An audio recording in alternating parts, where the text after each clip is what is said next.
नमस्कार दोस्तों, current affair daily with Saurabh के साथ 9 फरवरी 2024 शुक्रवार। स्रोत दैनिक भास्कर। वित्त मंत्री एवं उप मुख्यमंत्री दिया कुमारी ने 31 जुलाई तक के लिए लेख अनुदान अंतरिम बजट 8 फरवरी 2024 को रखा विधानसभा में जब पेश किया। लखपति दीदी योजना 5 लाख परिवारों को महिलाओं की आय 1 लाख से ज्यादा बढ़ाएंगे। लाडो प्रोत्साहन योजना गरीब परिवार में कन्या जन्म पर 1 लाख रुपए का सेविंग बॉन्ड मिलेगा। पीएम मातृ बंधन योजना पहले प्रसव पर 5,000 की राशि दी जाती थी, उसके जगह पर अब 5,000 रुपए की राशि दी जाएगी।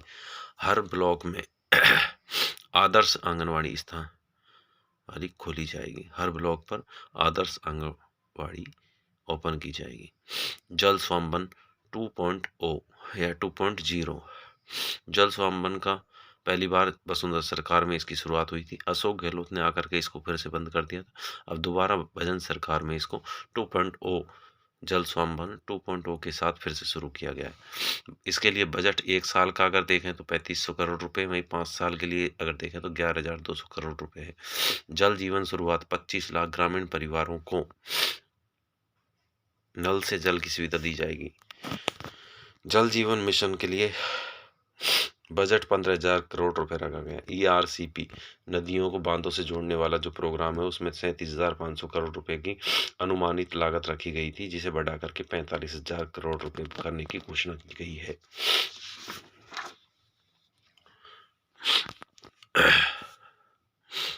पुलिस विभाग को आधुनिक बनाने के लिए 200 करोड़ का फंड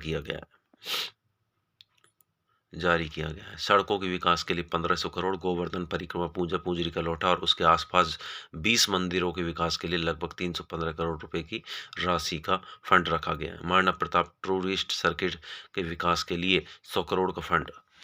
पीएम किसान निधि वित्तीय सहायता 6,000 से बढ़ा करके 8,000 रुपये सालाना कर दी गई है।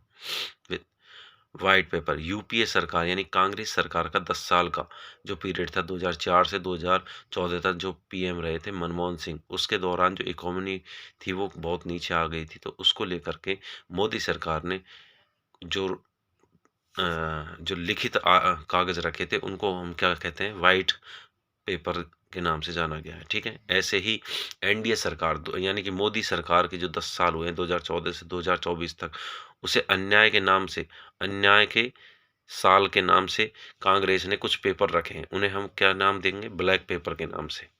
ठीक है, MRF मद्रास रबर फैक्ट्री की स्थापना 1946 में, स्थान था मद्रास, वर्तमान में चेन्नई।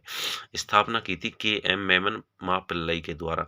यह शुरुआत में साइकिल पर गुब्बारे बेचा करता था, लेकिन धीरे धीरे इसने रबड़ के और भी सारी चीज़ें, गाड़ियाँ, छोटे छोटे खिलौने बनाना शुरू किया। उसके बाद इसने टायर का बिजनेस शुरू किया। 1961 में इसने टायर बनाना शुरू किया और 1964 में इसने टायर की मद्रास रबड़ फैक्ट्री के नाम से स्थापना कर ली थी। और इसने फिर विदेशी एक कंपनी से समझौता किया और लंदन में भी अपना मुख्यालय खोला इस प्रकार से।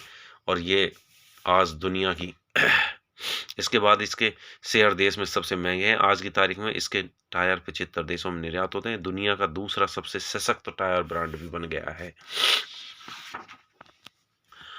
भारत के ओलंपिक और world champion javelin thrower Neeraj Chopra को स्विट्जरलैंड का फ्रेंडशिप एम्बेसडर बनाया गया। साथ ही इन्हें आइस पट्टिका लगाकर सम्मानित भी किया गया। भारत के नंबर 1 स्क्वाश खिलाड़ी सौरव घोषाल हैं, जिन्होंने हाल में ही कहा कि स्कूलों में ही स्क्वाश खेल को ओपन किया जाना चाहिए ताकि बच्चे आगे जाकर के गोल्ड मेडल ला सके। 27 साल के पर्ल कपूर भारत के सबसे कम उम्र के अरबपति बन गए हैं। उनका स्टार्टअप जायवर 365 की स्थापना हुई मई 2023 में की थी। कार्य था साइबर सिक्योरिटी पर काम करना। इसकी कंपनी का वैल्यूएशन लगभग 9,840 करोड़ रुपए है और मुख्यालय इनका लंदन में है। केंद्र सरकार की ओर से टैक्स बंटवारे को लेकर के आरोप लग रहे हैं।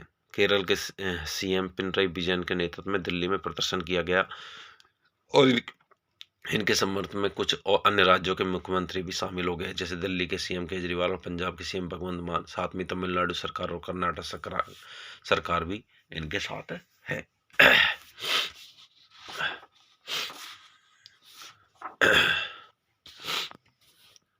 राजस्थान में गांव चलो अभियान की शुरुआत 9 फरवरी 2024 से होने जा रही है। ये अभियान 9 फरवरी से लेकर 11 फरवरी तक भाजपा सरकार बजन सरकार ने शुरू किया है।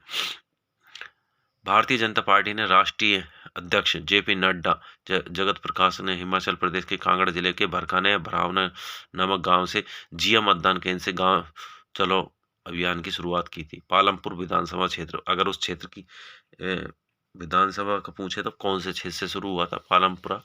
पालमपुर विधानसभा क्षेत्र से। यह 4 फरवरी से 11 फरवरी तक चलेगा। लक्ष्य है 7 लाख, भारत के 7 लाख गांवों तक पहुंचना, ताकि शहर और गांवों में जो भेदभाव नजर आता है, शहरों का विकास बहुत ज्यादा और ग्रामीणों को बहुत पिछड़ा हुआ हो रहा है, तो उस भेदभाव को कम करने के लिए जो जितने भी विधायक हैं उनको सबको, विधायक और सांसदों को गाँवों की ओर भेजा है।